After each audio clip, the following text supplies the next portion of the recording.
Welcome back everyone to another update on the best champions to one trick, this time for patch 13.9. As always, we will be covering 3 champions for every single role that are super strong in meta, but don't have ban rates exceeding 10%. When choosing a champion to one trick, it's vital you'll be able to play them nearly every single game, so ensuring they have a low ban rate is key. But before we get into it, be sure to check out SkillCapped if you want to truly get better at League of Legends. We're the only service that offers a money-back guarantee if you don't climb at least 5 divisions while actively using our service. We do this because our service really does work, and if it doesn't work for you, you shouldn't pay. Learn more at the end of this video or click the link in the description below. Without question, the best top laner to one trick right now is Ornn. Despite Ornn being such a powerful pick, his ban rate is extremely low at only 3%. Ornn is the perfect tank to one trick because his skill ceiling is higher than the majority of tanks, giving you lots of room to improve the longer you play him. Being consistent and fluid with your all-in combo is something that won't come easy at the start, but once you get it down, Ornn basically turns into a tank assassin with how much damage he can deal with a full rotation at level 6. At the same time, Ornn's easy enough to where you can pick him up, play him at a decent level, and still see good success right off the bat. Matchups for Ornn are really great right now, as he either wins or goes even against the majority of the highly contested top laners. Fiora is one matchup that is a bit more difficult that you may want to consider banning. The build consists of a Sunfire Aegis Rush into Jaksho 2nd and Thornmail 3rd, roll with Grasp as the keystone, followed by Demolish, Second Wind, and Overgrowth. Best secondaries are Free Boots and Biscuits. One of the best pure carry top laners once mastered and a great one-trick pickup for 13.9 is Olaf. Ban rate for Olaf is just 5%, so he's going to be open in the majority of games. Olaf has such a lethal laning phase, so if you can learn his matchups and understand his limits, you should be coming out of most matchups with multiple kills or huge CS leads. With Olaf, it's all about understanding your openings to where you can pop Ghost and mow the enemy down in an extended fight. Most top laners cannot beat Olaf in a duel when both champs are below 50% health because Olaf will gain so much value from his passive and W shield. Being able to dance around this lower health level and know if you can win the all-in or not isn't easy to grasp at first, but it's what makes one-tricking Olaf so worth it. Olaf actually plays quite well into many meta tanks like Ornn, Malphite, and Sion, as he can really exploit them throughout the early levels. Just like Ornn, Fiora is one of the tougher matchups for Olaf, so she would be our recommended ban. Core build for Olaf is a Ravenous Hydra Rush into Jaksho or Stridebreaker 2nd and Death's Dance 3rd. For runes, you'll want to grab Conqueror with Triumph, Alacrity, and Last Stand, followed by Biscuits and Approach Velocity for secondaries. The mini rework has been a huge success for Kayle, and she is now in a phenomenal spot to one trick. Average ban rate for Kayle is around 3%, dipping even further in the lower ranks. Kayle isn't all that difficult to play mechanically. It's how well you can escape lane without giving up too much that really separates Kayle players. It's no secret Kayle scales better than 90% of champions, but it's not easy getting to that point where you can take over games. Learning your matchups is very important on a champ like Kayle, because if you fall too far behind, you're of very little use and have to pray you've coin flipped the better team. This is why Kayle can be very rewarding to one trick, because if you can get to the point where you understand your openings in specific matchups and can even get some early kills in lane, the champ can be an unstoppable force. Look to ban a strong laning top laner with mobility like Aurelia or Riven, as they can do a good job at shutting Kayle down early. The build for Kayle is Nashers into Riftmaker and Rabadons, however, you can pick up Wit's End against magic damage lane opponents. Rune Page consists of Lethal Tempo with Triumph, Alacrity, and Last Stand. Optimal secondaries are Bone Plating and Overgrowth. A jungler on the rise for 13.9 and in a really great spot to one trick is Bel'Veth. Bel'Veth is banned on average in about 6% of games. What makes Bel'Veth so rewarding to one trick is her ability to skirmish extremely well and outplay opponents with her shifty mobility and damage reduction. That build in damage reduction from E means if you obtain an early lead, the combination of damage output and tankiness makes it near impossible to lose out in duels. Matchup wise, Bel'Veth does quite well into many of the meta picks. However, Gragas is one champ who can nullify your skirmish due to his strong disruption, so he's worth a ban. Core build for Bel'Veth is a Kraken Slayer Rush into Blade of the Ruined King 2nd and Death's Dance or Wit's End 3rd. Conqueror is the keystone rune with Triumph, Alacrity, and Coup de Grace, followed by Free Boots and Cosmic Insight for secondaries. When it comes down to a strong meta jungler who also has a low ban rate, nobody is topping Amumu in 13.9.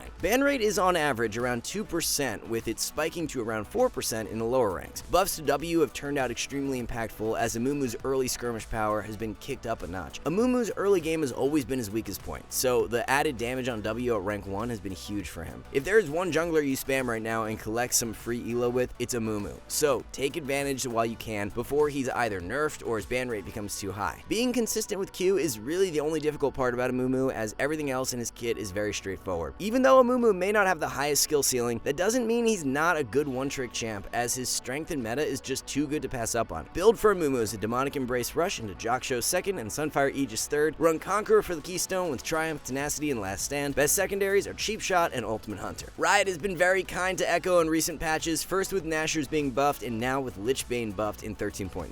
With so many of the meta junglers like Kha'Zix, Evelynn, and Jarvan being banned at outrageous rates, Echo is currently one of the best one-trick jungle options. There are many ways to express your skill on Echo, as consistent W predictions, stealing objectives with passive, and knowing when to press R in a hectic fight are all things that take a while to get good at, but make the champ so powerful once mastered. Echo's objective stealing power alone is something that can single-handedly win you games once you learn the damage thresholds at certain item spikes. Q over the wall to get 2 procs of passive on Baron, E in when it's low enough, proc passive with E and smite at the same time for an insane amount of instant burst. Without a doubt, Kha'Zix is the best ban for Echo right now, with him being so highly picked in 13.9. Build for Echo really depends on preference, as a Nashor's Rush works great, and Lichbane as a second pickup works amazing as well. First Strike is the best performing keystone on Echo, as being able to run Futures Market combined with the added gold income from First Strike lets you hit that pivotal mid-game spike much faster. Kicking off our mid lane top 3, it's going to be Pantheon. Panth ban rate is right around the 5% mark, so at a very good level to one trick. What makes Pantheon such a reliable one trick choice is his ability to dismantle so many of the melee mids, especially for the lower ranks where players love their Yasuo, Yone, and Katarina. Pantheon is an auto win against them. With Ahri being played so much in meta and being a more difficult ranged matchup, she is a good ban choice. Mechanically, Pantheon is very straightforward for the most part. It's more about your macro choices that can take the champion to that next level. So many average Pantheon players constantly whiff their ult placement or just use it at terrible times, so getting your reps in and understanding how to use your R optimally in different scenarios is key. Standard build for Pantheon consists of an Eclipse Rush and a Black Cleaver second and Spear of Shojin third. It's press the attack for the Keystone Rune with Triumph, Tenacity, and Coup de Grace, followed by Sudden Impact and Treasure Hunter for secondaries. Assassin mid laners generally have quite high ban rates, but an exception who's arguably the best assassin in 13.9 is Fizz. Fizz has been on the come up in recent patches due to direct buffs along with Lichbane being buffed. Ban rate of the champ varies depending on the elo bracket, ranging from 6 to 10%, with an average for all ranks combined being 9%. With Fizz, it's all about playing off your windows of opportunity and knowing when to strike. First couple of levels are quite difficult, but if you can make it to level 3 without taking too much damage, everything is up from there. Matchup wise, Pantheon and Vladimir are two of the best bans for Fizz, as they have ways to negate your all-in power. The build for Fizz revolves around Eluden's Rush into Lichbane second and Zanya's or Rabadon's third. Rune Page is Electrocute with Sudden Impact, Eyeball Collection, and Ingenious Hunter. Optimal secondaries are Triumph and Coup de Grace.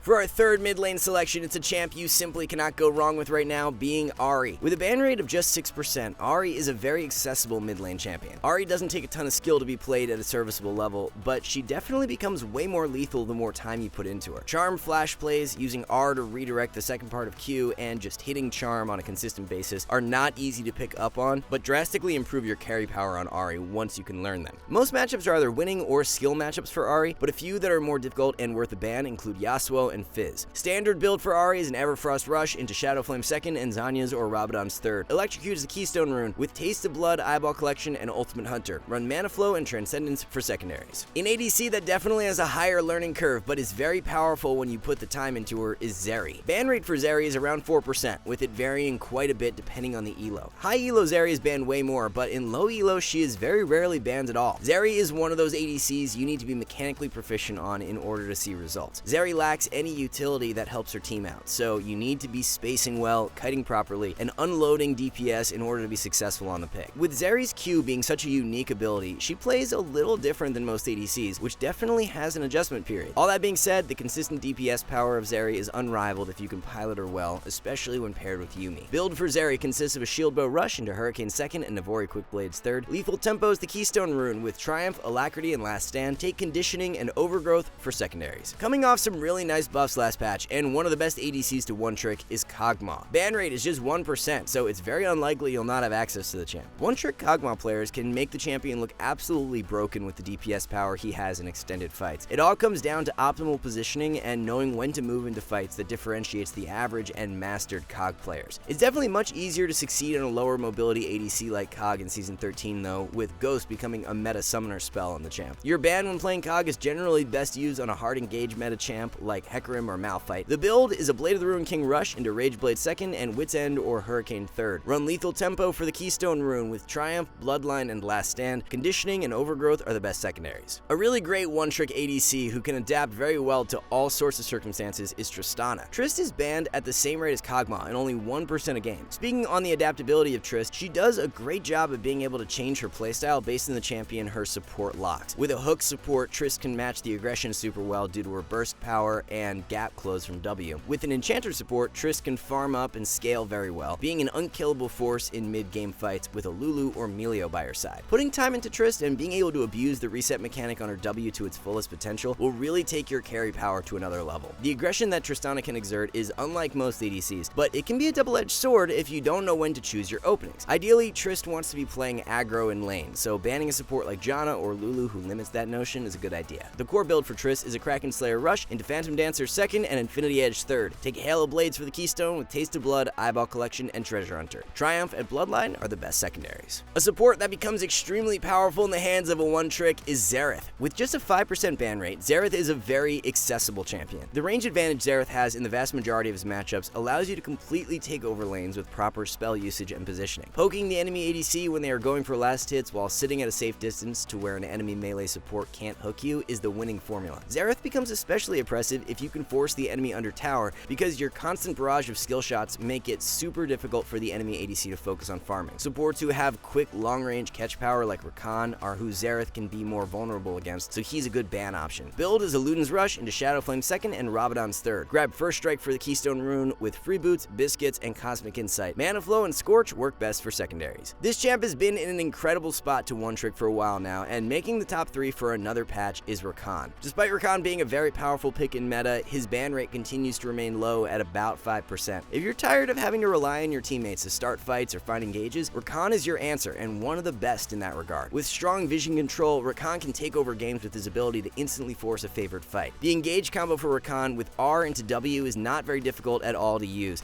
It's your macro play and knowing when to force fights that will take you the most amount of time to adjust to when picking up Rakan. Since Rakan wants to be diving into the middle of fights, banning a strong peel support like Melio is a good idea. Core build for Rakan is a Shirelia's Rush into Redemption 2nd and Wardstone 3rd. Run Guardian for the Keystone with Font of Life, Bone Plating, and Unflinching. Zombie Ward and Ultimate Hunter are the best secondaries. The support role has not seen a massive shift in meta over the past patch, so Senna remains a great support to one-trick. Senna is unlike the majority of supports being an ADC, so the mechanical skill required to play her is much higher than your average support. Positioning is way more vital, with Senna being quite squishy and lacking a gap closer. Adjusting to this can be difficult when first picking up Senna if you're used to enchanters or melee supports who are more forgiving a lot of the time. With this risk comes great reward though, as Senna has much more raw carry power when played to her potential. This is what makes one-tricking Senna so great, as you can't expect to see immediate results with her, but the more time you put in, the more success you'll see. Senna has a more difficult time against hook champions, so Thresh or Blitz are good ban options. Build for Senna is an Umbral Glaive Rush into Eclipse 2nd and Rapid Fire Cannon 3rd. Pick up Fleet with Presence of Mind, Alacrity, and Cut Down for primary runes. Biscuits and Approach Velocity work great for secondaries. Alright guys, before we wrap this up, let's tell you a little more about SkillCapped. So, we offer a 5-division rank up guarantee, and think that's a pretty crazy thing to offer. It's like a gym membership guaranteeing you'll get ripped. Your local gym would go bust if they offered that, right? Not us. We've offered this for years because our service really does work. It works so well, in fact, that we're able to produce by far the largest catalog of premium league guides on the internet. We add over 20 videos a week, with over 1,600 guides curated into over 100 courses no one can compare. We've also sent Challenger players into ELO Hell 714 times and counting, where they commentate how to carry live. They also respond to all questions asked. Sign up today for as little as $6.99 a month if you are serious about improving. So there you have it guys, the best champions to one trick for every role in patch 13.9. Thanks for watching, good luck in solo queue, and we'll see you in the next one.